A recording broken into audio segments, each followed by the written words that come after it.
Welcome back to MMA Al Dente. I am the guy who picked Francisco Bueno to defeat Igor Vovchanchin. And yeah, I've used that one before, but look how good that fucking picture is. So don't blame me. In the main event of the UFC 301 prelims, we have Joe Anderson Brito taking on Jack Shore. This is an interesting matchup. I really like both guys. I think Joe Anderson is much more dangerous early in this fight, and Jack is much more dangerous later in this fight. And that's why I am gonna wait for the props to drop, see what opens up there. I'll probably play both sides, and I'll probably even throw a sprinkle on a draw because I'm a fucking degenerate. But I do favor Joe Anderson Brito to win this fight. I think Jack's got a lot of great traits, but physically, athletically, he is overmatched. That was the case at bantamweight, but now moving up against Joe Anderson Brito, a guy who's got these same advantages in any matchup against natural featherweights, those disadvantages for Jack Shore are going to be on full display here, especially early on in the fight. And Joe Anderson Brito's a potent finisher, really potent finisher, incredibly dangerous, devastating knockout power. We've seen it in the UFC, cracking Andre Feely, Weston Wilson, which whatever. And he's the only guy to knock out Chepe Mariscal legitimately. And his submission danger is there for him as well. Really good, great guillotine. He's got a couple of rear naked chokes as well. We've seen at the UFC level. And of course, the ninja choke in his last one, which happened deep into round two in a fight in which he was getting his ass kicked by a grinder in Jonathan Pierce, despite how he looked on Saturday, flip flopping around a little bit. But that win was incredibly impressive. Uh, and there's, in totality, you look at his career, there's no real reason to doubt his cardio. But I do have doubts in his cardio because of the one example being the Bill Algeo loss. That was one that's totally attributable to his cardio, the only fight that he lost that's due to cardio. But that combined with the fact that Jack Shore has excellent cardio and a lot of finishes down the stretch, and also with the fact that Joe Anderson Brito is incredibly explosive. One of those muscled up, explosive guys, and just naturally, those guys have shittier cardio. So it hasn't haunted him in too many fights, just the one loss to Algeo. But I think if things go into round three here, I'd imagine Shore has a big advantage. But the reason I'm picking Joe Anderson to win again is because Jack Shore is moving up, or he moved up in weight 2 fights ago, and he was never the biggest, strongest guy. He's a guy who would have to outlast Joe Anderson Brito. There's no way he's going to go through him early. That's actually how Joe Anderson lost his other 2 fights. He was TKO'd, which was a slam pretty much, even though the footage is dog shit. But the guy slammed him twice, and the second one, I believe, took him out of the fight. And this other guy caught a kick, took him down, and rear naked choked him. Both were in round one, but that's it. And since then, Joe Anderson's been able to handle everything, including Diego Lopez on the Contender Series, one of his 2 decision victories, even though it's a technical decision, whatever the fuck. But Joe Anderson, he's a guy that I don't think would get finished by Jack Shore in round one. I think Jack Shore, he's only got a few round one finishes, probably early in his career, but anybody of note that he's beaten has pretty much been in rounds 2 and 3, Jack Shore, and certainly at the UFC level. That's where all of his finishes take place. Jack, he's a guy that I think to win this fight at some point would need to be able to put Joe Anderson on his back. It's not to say he's a shit striker at all, but he's definitely outgunned here against Joe Anderson. And on the feet, on the ground, I think that's not only where Jack would have the biggest technical advantage, putting Joe Anderson on his back, even though Joe Anderson's not shit on the ground at all. But it's also where I think Jack would fatigue Joe Anderson the most, grinding him. He's not as big as Bill Algeo, but he's still Bill Algeo lacks the physicality and athleticism and the same shit as Jack Shore, but he was able to go through the danger of Joe Anderson Brito and just stay in his face, roughing him up in the clinch, and eventually putting him on his ass and taking some of the fight from him and winning a decision. And I think that's the most likely path to victory for Jack Shore. Of course, maybe round 3 finish will be worth playing, but I do think he would have to outlast and grind Joe Anderson to a decision. But again, I'm picking against that. Jack's only been defeated once, and it was a round 2 arm triangle from Ricky Simone. Much more of a methodical grappling plan. And Joe Anderson, he can go that route, but he's also the guy that can go for the opportunistic submission, again, as we've seen in his last fight. But I think even if he should find himself in a grueling fight with Jack Shore, Joe Anderson will have done enough work early on where all he has to do is survive to not lose the fight. Although again, hopefully it goes to a draw and my 50-1 degenerate sprinkle hits. But the pick is Joe Anderson Brito, and if you're picking Brito, I think you got to lean towards finish. So I would lean towards finish for Brito. I guess I'd go with submission because it's the one way Jack Shore has lost. But if there's going to be somebody to knock him out or knock anybody out for the first time, it's Joe Anderson Brito. And again, decision, it's a much more interesting, it's much more close, a decision, but Joe Anderson's not out of that battle either because he's going to have a big advantage early on. Next up, we have Karolina Kowalkiewicz versus Iasmin Lucindo. My prediction for the fight is Iasmin Lucindo wins a decision, but I'm really just going to be resisting the urge to bet on Kowalkiewicz, who's at plus 350 or something like that now. It's enticing, but I think, if anything, maybe I'd throw a sprinkle on her winning by decision at hopefully at least plus 500, if not greater than that.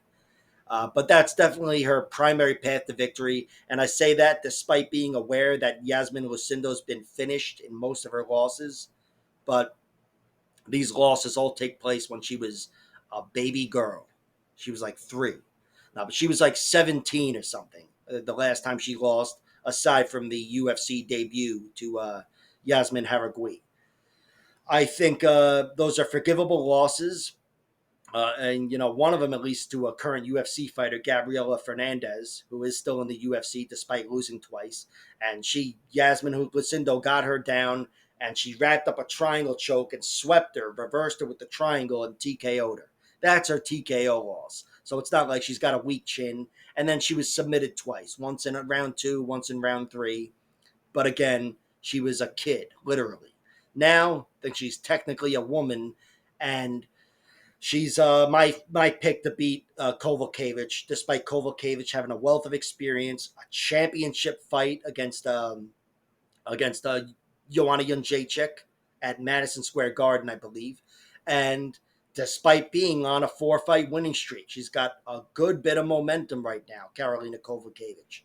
And she hasn't been the most dominant fighter, but she's shown she can scratch and claw and beat these youngsters. And even if the youngsters aren't the best of the youngsters, it's still, she's done better than I expected. I remember thinking Vanessa Demopoulos was going to beat Kowalkiewicz. So she's really turned yet another corner, and she looks great. And I'd love to see her win this, but I think Yasmin is too big of a problem. I think she's too physically strong for Kowalkiewicz, and that'll help her dictate the fight. I think she'll be able to rip her to the mat, and if not, go through her with jiu-jitsu, which has been done a few times. Kowalkiewicz was tapped by Jessica Penne and Claudia Gadelha, two incredibly talented submission artists specifically. But you know what? Yasmin Lucindo, she's got something going on down there. She is no slouch at all. She really impressed me with her methodical submission victory over Polyana Viana. She went through her. Unlike Veronica Macedo, who caught her from the guard. She went through Polyana Viana. And of course, Jillian Robertson has done the same since. But Yasmin Lucindo didn't look any worse than Jillian Robertson. I doubt she's as technical, but she's a really good, well-rounded fighter. And on the feet, I'd say, like in a volume battle, of course, I'd favor Karolina Kowalkiewicz. But Yasmin Lucindo, I think, throws harder strikes, and she can throw, and she can handle everything coming back her way.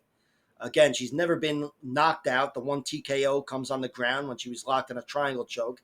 And she fought Yasmin Haragui in her UFC debut. Haragui is a technically superior fighter, and she was technically superior in the fight, but Lucindo still made it a good fight, trying to brawl the boxer and she was throwing down and was the last woman standing, so to speak. Had a really good third round. So I just think she's got a lot of advantages in this fight, and if the fight is starting to trend Karolina's way, I still think she's got enough to make this her fight. She's a bigger, stronger girl. They're going to weigh in the same, but I consider Lucindo to be stronger, and the way she's developing, it's just primarily a pick on the upside. Karolina's got obvious downside, being a near 40-year-old and all the mileage and whatever, and she suffered her share of knockouts and submissions, at least the one knockout to Jessica Andrade. But I still just think Lucindo has so much upside that she should win this fight no matter how it's going. So Lucindo is the pick. She is not the bet because I'm not stupid. She's at way too long of odds. And I'm going to wait for the props to drop, maybe sprinkle on something Karolina winning a decision if it's worth it. But in general, staying away from this and hoping Karolina pulls the upset. Up next, we have Mick the Beck Orolbai versus Elvish Brenner. This is an awesome matchup. This is like the people's main event. These are two red hot prospects in the UFC. I don't even know what the fuck that means. One guy's 1-0. I don't know if he's red hot. But Orolbai with that 1-0, he beat Uros Medic on like a very short notice, a matter of days, not even a week. Whatever it was days, if not hours. And he stepped up and methodically dominated Uros Medic and choked him out in round 2. It was really impressive. As was Elvis Brenner's win over Zverev Tukagov in his debut. Only that was a robbery, so it should have went the other way. But look, Brenner's got the win over Tukagov and especially the win over Kuta Daladze in the UFC, which he got him out of there with a round 3 TKO. That was such a surprise to me. It was one of the biggest surprises of the year. Not even that he won, but that he won like that. Just incredible. And he's looked great, but I'm picking Orolbai to win. I've got Orolbai winning a decision in this fight. I think I think both guys are incredibly durable, but I think Orolbai is going to be the bully in there with his wrestling. I think his wrestling will be the difference maker against Elvish Brenner. Each guy's suffered some losses. Orolbai's got 1 loss. Brenner's got 3. I've seen 2 of the Brenner losses and the 1 Orolbai loss. Orolbai lost to this awesome fighter, Sachuev, and it was a fight there where he faded pretty much. He faded. His wrestling wasn't there for him. I mean, it was there for him in round 2, but he faded and his wrestling faded with him, and he was being outstruck. But he showed to be pretty durable, I guess, if that's something. Elvish Brenner, and I say Elvish because I think it is Elvish. I don't know. I try to get all Portuguese, Brazilian Portuguese with my pronunciations. But Brenner, he's got 3 losses. He lost to Gabriel Santos, who is one of the most underrated fighters in the UFC, let's say. And that was a fight where he was largely out-grappled. That was the story of the loss, even though he had some moments getting the full mount and having a lot of success in round 2. But he was still out-grappled and lost that fight. And then he lost to this other guy, Dennis Silva, I think. And that was a fight where the grappling was the difference as well. Brenner was in his face, doing well on the feet. It was a close first round. I give a slight edge to Brenner, but then he conceded a takedown at the very end of round 2. I think it took something from him. And in round 3, he spent the whole round pretty much grounded. And he lost a clear decision to the guy. But he's very tough to get out of there. And I'd say he's more dangerous on the ground. He's overall more dangerous than Orolbai. Even though Orolbai is much more, might be an overall better grappler with his wrestling. Elvish Brenner can be out-grappled, but as far as the submission artist goes, he's the better submission artist. Kind of like Paul Craig. He'll go for shit, arm bars and whatever, where Orolbai, he's probably going to be trying to get up if you put him on his back, not rolling around for a knee bar. But I'm taking Orolbai to win. I think each guy's got the skills to plug into the other's losses, but Orolbai's really impressed me, and that win over Uros Medic was incredible. And in his few wins before the Uros Medic fight, before coming to the UFC, he's shown to be pretty fucking dangerous on the feet too. Got some nice knockouts. But the Medic win is by far his best win, and it's, I'm assuming, by far his shittiest circumstances, and he was dominant. really dominant in that win, and it's got me picking him. They both have incredible performances in the UFC. Maybe none better than the Guram Kuta Daladze win from Brenner.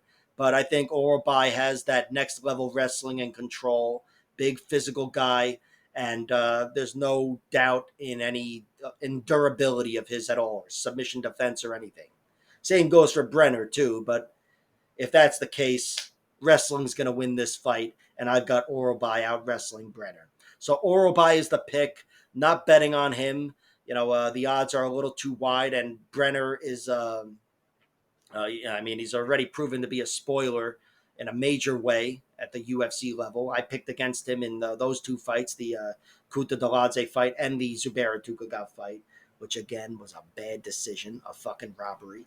But yeah, I've got him losing this fight by decision. Orolbai by decision is the pick. I'll wait to see that prop when it drops, and we'll see what happens.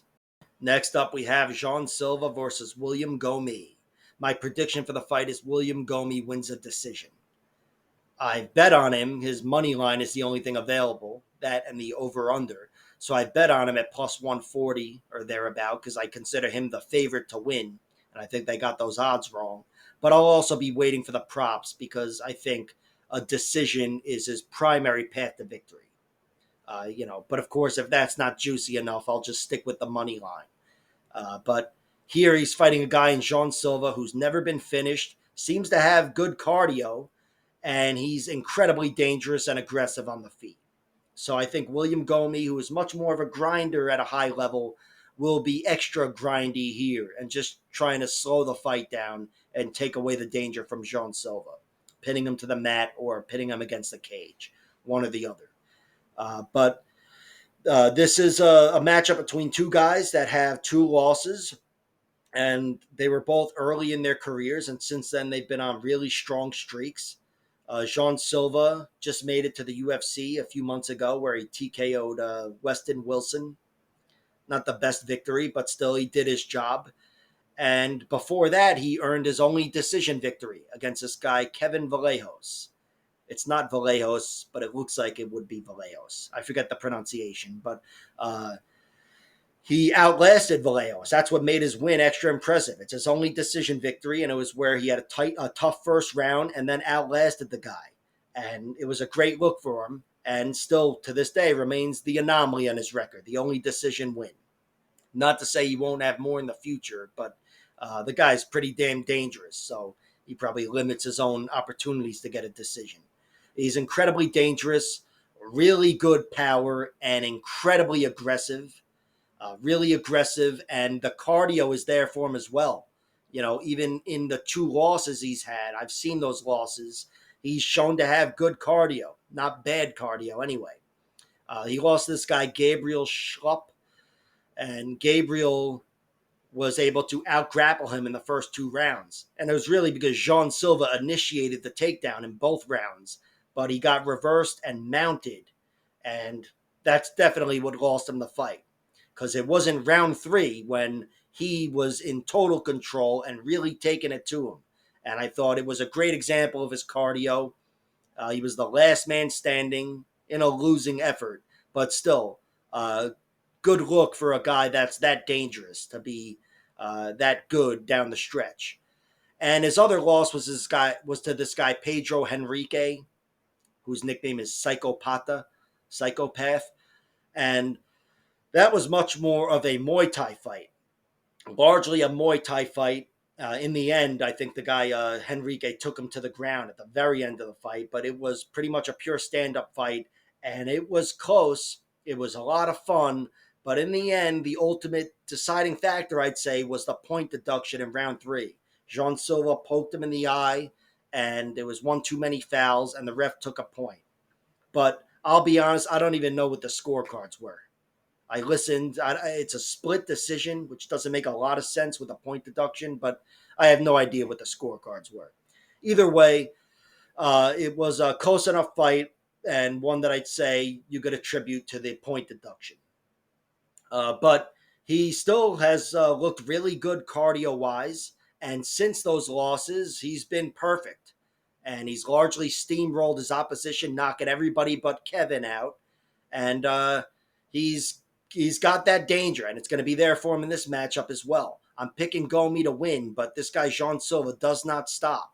William Gomi cannot relax, even deep into the fight, because this guy's got some Vanderlei Silva traits in him. But Gomi also has two losses, also way back when, but they're to very good established fighters. Morgan Charrier, who I promised I'd start calling Morgan Charrier, but Morgan heel hooked him. And you know Morgan, I believe you do. He's in the UFC now, just had a really close fight with Chepe Mariscal. So he's an excellent fighter. And the other loss is in his MMA debut to Saladin Parnasse, who's a championship fighter over in France, excellent fighter. And even if he wasn't, I'd be dismissing it because it's his debut. And that's like, all right, anybody can lose their debut. But he lost a decision to that guy. So not a lot of shame there at all. And since then, William Gomi, he's looked really good, never lost. But at the UFC level, he's had some close fights. You know, Francis Marshall, Jarno Aarons, just a majority decision, believe it or not, due to a 10-10 round. I'm still not over that there was a 10-10 round scored in the last 5 years or whatever. But he's even in close fights. It might speak to his lack of dominance or whatever, but I feel like it speaks to his grinding style and his cardio and everything else as well. The guy's a really well-rounded fighter, very comfortable on the feet. He's pretty damn good on the ground. A few good finishes, ground and pound finishes. You know, he's much more of a TKO guy than a submission artist, but his wrestling is there for him. And if he can't go through you and ground and pound you, he's got no problem riding you and hugging you and weighing on you. And I think that's what it might take in this fight for him to crowd Jean Silva, weigh on him, take away his danger, and win a positional battle. On the feet, it's not like he's got nothing to offer. And maybe if things are going his way, this fight will never even enter a clinch. But I think the clinch will be initiated by William Gomi when he sees the aggression coming at him from Jean Silva, who is also more dangerous between the two of them. So William Gomi is the pick. I've got him winning by decision, and I've already played him, and I'll be looking to play him some more, whether it's by prop or just another reinforced money line bet. Next up, we have Drakkar Klose versus Joaquim Silva. My prediction for the fight is Drakkar Klose wins a decision. And I bet on his money line at minus 160, and I feel pretty comfortable with that. Even though I do think decision is his primary path to victory, I have a little bit of doubt now just because of the durability issues of Joaquim Silva. He's been finished in most of his losses, all but the Vince Pichel loss. But Drakkar Klose, on the flip side, he is just not deadly. At the UFC level, he got the slam knockout over Joe Solecki, which is a knockout. He got the TKO over Brandon Jenkins, who didn't belong, and that's it. He also rocked Beneil Dariush before getting finished. But he doesn't have that signature knockout win. Or I guess he does now with the slam over Joe Solecki, but he just doesn't have the conventional danger on the feet to go through a weak chin, I'd say, like Nasrat Hapgrast and whoever the fuck else, Ricky Glenn did. Those are the two guys that knocked him out. And the other guy to TKO him was, of course, Arman Sarukian last year. I'm talking about Joaquim Silva here. Those are his 3 TKO losses. The other one's a decision to Vince Pichel. And he was also submitted to Glycal Franca on the Ultimate Fighter Brazil season, whatever the fuck.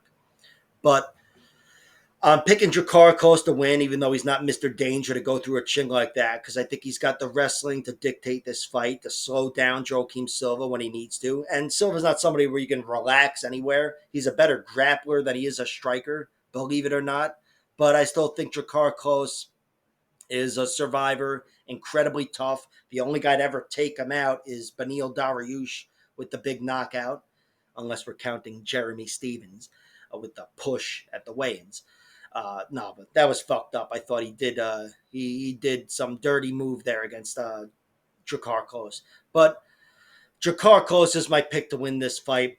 He's a very comfortable striker, and he's been there to take a lot of good strikers to school at the UFC level, and he does have that underrated wrestling. Joaquim Silva's dangerous on the ground, but Drakkar Klose has never been finished. And even though Joaquim Silva's got a few round 3 finishes, or at least one over Jared Gordon, and also over Carlos Alessandre on the Ultimate Fighter season, whatever the fuck. But he is definitely the guy with the muscles and the Joe Anderson Brito thing going on, where he's not going to be better off in round 3, especially against a guy like Drakkar Klose, who's very comfortable in those spots. So Drakkar Klose is my pick to win this fight. I think he's going to out hustle Joaquim Silva, and I already played his money line, but I'll wait for the props to see if there's anything else to play, because I think decision is most likely. But again, knockout is primarily how Joaquim Silva's lost. It's his primary weakness. So whatever. Maybe if there's something really enticing, I'll play that. But for now, yeah, the pick is Drakkar Klose, handing Joaquim Silva his second decision loss. The other one being to Vince Pichel, who's also on this card. Next up, we have Jamie Mullarkey taking on UFC newcomer Mauricio Ruffy. My prediction for the fight is Mauricio Ruffy wins via knockout. But I haven't played his money line at minus 160 or whatever, because I have a little bit of doubt in him. He's not the most experienced fighter as opposed to Mullarkey, and Mullarkey's had these fights where he shut down some good fighters, like that win over Francisco Prado a year or two ago. And I just think there's a chance Mullarkey's able to strike his way into takedowns and take Ruffy out of his element. But Mullarkey's only gotten much more unhealthy since he made his UFC debut. He suffered a lot of losses via TKO, and 2 of them in the last year, and been hurt some more. And his wins, his last win, he just scratched and clawed to get by John McDessie, which, whatever, good enough win, but it was a pretty close fight, not the most dominant performance. And I have no more faith in Mullarkey. Maybe enough faith to not bet on the money line of Ruffy, but I'm going to be betting on the knockout line once the props drop. Because Ruffy especially, he's got 9 wins, all 9 are via TKO. And that, combined with the fact that Mullarkey's got 7 losses, and the overwhelming majority of those are by TKO or knockout. So I just think if you're going to play Ruffy, you play him winning by knockout. It's his primary path to victory. Unless the odds are that tight where you're better off just playing the money line. But that is my pick. And it's against the durability of Mullarkey 100%. Again, knocked out recently. Muhammadjan Naimov, Nasrat Haqparast. Before that, it was Jalen Turner. But even before coming to the UFC, he suffered 2 other knockout losses. One being to Volkanovski and one to this guy, Luke Kudabig. I don't even have to look at his fucking record. I know this shit. But it's a consistent trait of his biggest liability. And if he's not able to rip this guy Ruffy to the mat from the get-go, striking his way into a takedown in round 1, I think he's going to get knocked out at some point. Ruffy, he's all knockouts, like I said, no decision, even though he came very close to winning a decision, I believe, in his last fight. He got that done in the final seconds, the final minute of the fight on the Contender Series against this guy, Magomed Daliev. But that was an excellent performance from Ruffy. He looked really good in there, especially taking over that fight after round 1. In the second half of the fight, really, he took over. And in round 3, he was the much fresher guy, having his way with the Magomed Daliev, and insisted on the finish and took the judges out of the equation with a last-minute finish. It was awesome. And as far as his losses go, he's only got one of them. It's to this guy, Manuel Sosa, who knocked him out. The guy, Manuel Sosa is an incredible fighter. Just got a huge win over in Bellator, the PFL, whatever the fuck, last month. A beautiful knockout. And that guy's a very good fighter. And in that fight, he actually hurt the guy Sosa. Yeah, they had a good little fight going on for a few minutes, but in the end, he got clipped with a big shot, and that was it. I've also seen him clipped in another fight 3 fights ago. This guy Cornelio or something, whatever, hurt him, dropped him, but he turned the fight around instantly and ended up putting the guy away within the same round 1. So there's some potential liabilities, maybe a little doubt, but not in this matchup. Mullarkey's gotten some knockout wins. He's not a bad striker at all. Got those long TKOs, reaching Kama Worthy's chin and Devontae Smith, which was a great win at the time. But he's not such a big knockout threat. I think if he's going to win this fight, it's going to look like the Francisco Prado fight, where he's striking his way into takedowns and neutralizing Mauricio Ruffy. And maybe he'll do that. I don't know, but I'm picking against him. There's just way too much doubt in the chin of Jamie Mullarkey, the health of Jamie Mullarkey, one too many concussions, and a bunch as of late. He's only getting older. Not that he's old, but yeah, few major strikes against him. So I'm going with the UFC newcomer to win in Brazil, Mauricio Ruffy. Next up, we have Diani Barbosa taking on Ernesta Carrascate, with each girl making her UFC debut. This is a fight that I consider a clash of styles. I mean, I can't say it's a pure striker versus grappler match because it's in the UFC, and they both got a lot going on. But Diani's definitely more of the grappler, and Carrascate is certainly more of a striker. My pick for this fight is Diani Barbosa. I've got her winning, and I've got her exploiting some grappling holes and actually getting a submission victory. I think she'll get it at the end of round one, I guess. But even though I have placed a bet on the under at plus 160 for under 2.5 rounds, I think there's value there. I felt more comfortable, of course, betting on Diani Barbosa to win anyway, to win flat at 2-1 odds. She is the better grappler, but I also think she's the better striker. She's a better striker than Carrascate is a grappler. Diani Barbosa, even though that's where she's shown a lot of vulnerability, getting a clip that she was TKO'd by Josiane Nunes. That's her one TKO loss.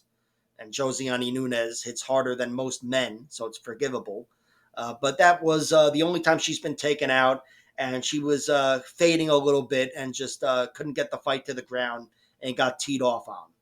Her other loss comes to Jenna Bishop, where she was actually dropped in that fight with a straight left hand, but she was certainly doing better with the striking. Some beautiful, well-timed knees right on the chin, really making the most of her opponent's aggression coming at her because she knew this girl was trying to rip her to the mat. The girl Jenna Bishop, who's soaring over in Bellator or PFL or whatever, she's an excellent fighter and one of the few girls that can out jiu-jitsu Diani Barbosa, and that's what she did. She won that fight with jiu-jitsu down the stretch. But Barbosa didn't go anywhere. She wasn't finished. So that's a good look. But on the feet, Diani Barbosa definitely has more, I'd say, than Ernesta Carrascate has on the ground. And on the ground, Diani Barbosa is maybe more dangerous than Carrascate is on the feet. So I just think submission is somewhat likely here for Barbosa.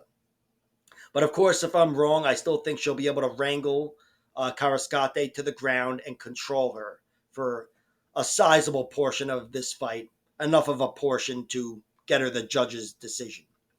Karascate, she's got a record of 5-0-1. She TKO'd two girls to start her career, and then since then, she's been 3-0-1, with all three wins being by split decision. But still, she's looked good in these fights. I thought she won all of them but one fight, which was actually a 5-rounder. And that was a win. I think she won a split decision. I thought it should have went the other way, but it was close enough. But anyway, she fought the girl to a draw, that same girl, a 3-round draw, and I thought she got the better of her in that fight. So it is what it is. But her last fight against Kari Judice, who's making her UFC debut in a few weeks, that was a war. That was a stand-up war, really exciting fight, and it showed a whole new wrinkle to Karascate. I mean, I knew she can get down on the feet, but this was proof. The girl was roughing her up, having good success in the clinch, and Karascate was able to take it and narrowly but definitively outpoint her, outstrike her. And I thought it was a great victory. I think she should lose this fight, though, because she's easy to take down. That's just been a thing throughout her career. A lot of these fights, especially that girl Letitia Blott, the girl she had the draw and the victory against, was a smaller girl, much smaller, but able to strike her way on the inside and rip her to the mat every which way.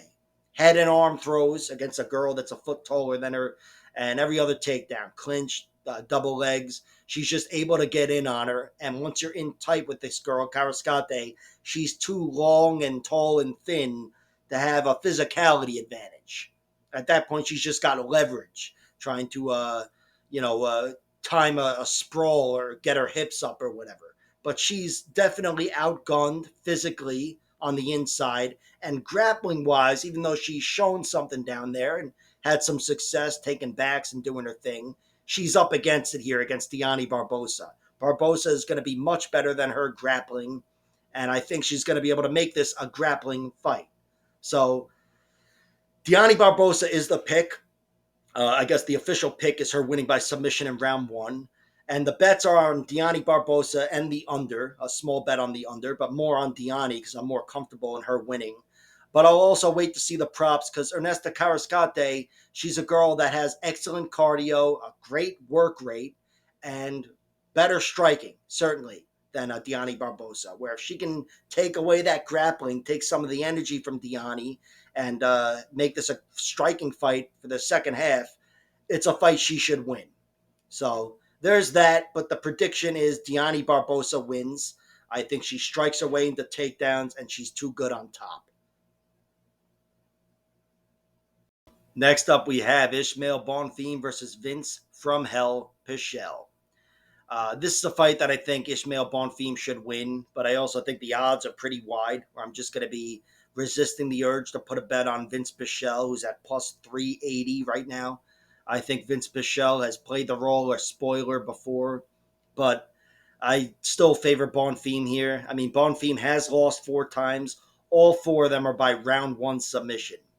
Even if they are to excellent fighters, and they are, Benoit Saint Denis, Adriano Moraes, the last guy to beat Mighty Mouse, and also Renato Moicano. I'm sure you know him, Money Moicano. And then there's another guy too, whatever. But despite the context, he's still been defeated 4 times, all by finish in round 1, submission finish. It is his biggest weakness. It's a liability moving forward. And not even round 1 submission. Anybody who gets tapped in round 1 could definitely be tapped in round 3. It's probably even more likely if you're able to get him there. But the submission defense is his biggest liability. But Vince Pichel is not a submission artist. It's just not his thing.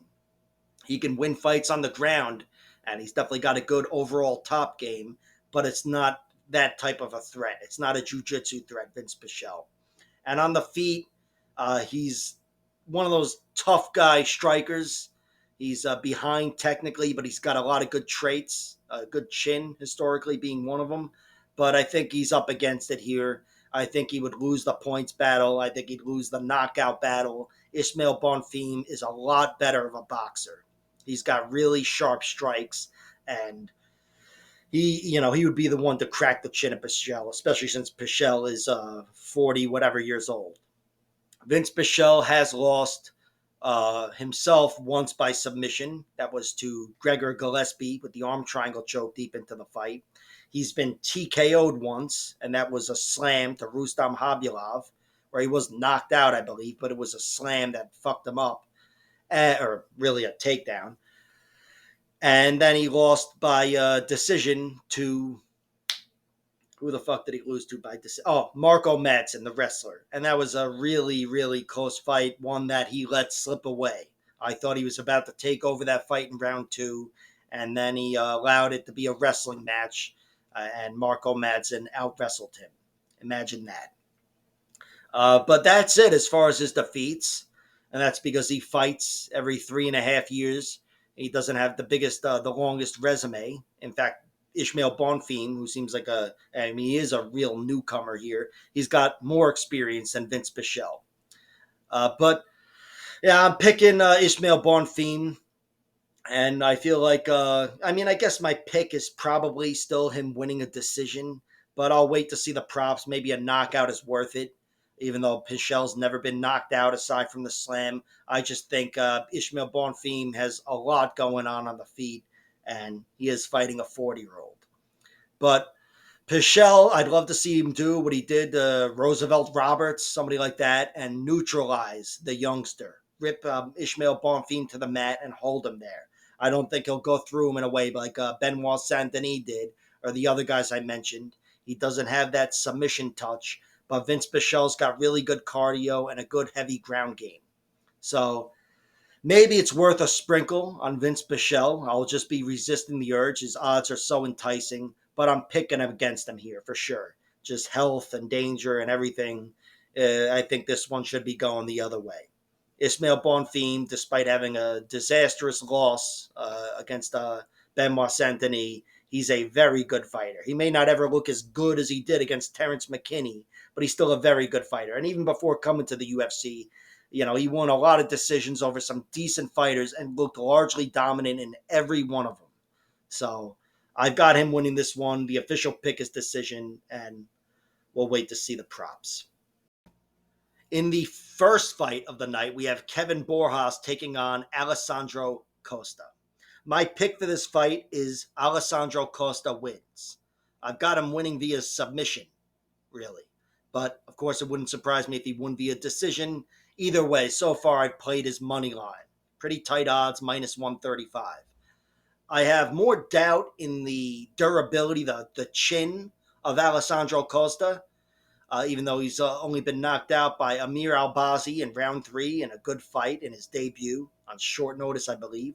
And also this other guy, Uriel Cosio, got him with a spinning back kick to the face and then TKO'd him. So it's not like I can say he's got a weak chin, but there's more evidence of a weak chin than there is certainly for Kevin Borjas. But on the ground, I think he's much better on the ground. No doubt about it, Borjas is limited.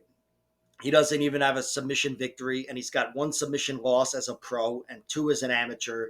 And the guy, Alessandro Costa, I mean, it's not just about studying records. The guy has shown it. He's an not incredible grappler, but he's a very good grappler. Incredible compared to Kevin Borjas for sure. I think he's more inclined to get the fight to the ground. I think he's got the wrestling to do so. And if he does, he's going to make this a jiu-jitsu battle and win this fight. And that is my prediction. Borjas has been defeated twice as a pro, once against Joshua Van in his UFC debut. Joshua Van is an excellent prospect, and Borjas was in a good competitive fight with him, but he wasn't able to keep it up for 15 minutes, and Van outlasted him and outworked him to a clear decision victory. His other loss was to this guy Henzo, where he almost killed the guy early, came really close to a finish, wasn't able to close the show, and then he faded and got choked out himself in round 2. And, of course, the 2 submission losses as an amateur I mentioned, you can dismiss them because they're amateur losses and whatever, but I feel like it's no coincidence that they're both by submission. And, of course, the guy doesn't have 1 submission win as a fighter either, as a pro. But there's been some doubt with Costa as well. He's the guy that's been knocked out twice.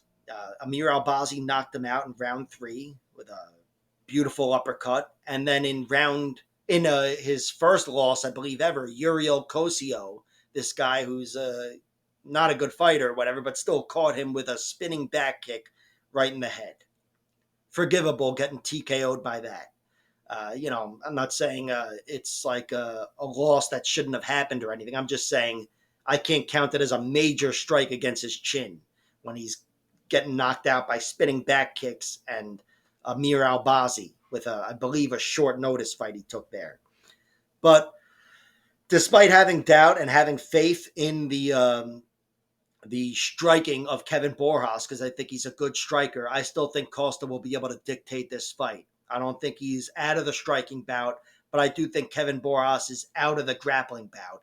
And I'm assuming Costa knows that, and he's going to rip him to the mat. On top, this guy Costa is a problem. He hasn't really shown it in the UFC, unless you count this TKO victory over Jimmy Flick. But he's shown it before coming to the UFC. He's got 6 submissions, I believe, and he's shown a lot of good skill. I mean, he can get you with the rear naked. He can get you with a mounted triangle, really effective on top. And if you get him on the ground, he's comfortable there as well. I think he's got a big advantage on the ground over Kevin Borjas, especially in the jiu-jitsu realm. And I think that's going to be the story of this fight. So Alessandro Costa is the pick. He is the play at minus 135. And by the way, he lost a decision way back when to this guy, Ivan Flores Hernandez. He should have won that fight, and his jiu-jitsu would have gotten him the victory. But bullshit decision and whatever. Either way, I trust him more. I trust him more with his grappling to win the decision and certainly get the finish. So he is the play right now at minus 135, and I'll wait to see if anything jumps out with the props because there are some distinct weaknesses here. Borjas has been submitted again 3 times, and even though I don't think he's got a weak chin, Costa's been knocked out twice. So maybe these guys have their strengths and weaknesses plug into each other where I can play some props. But right now, with just the money line staring at me, I like Alessandro Costa to win this fight. Like, share, subscribe, all that horse shit, and check out my other videos.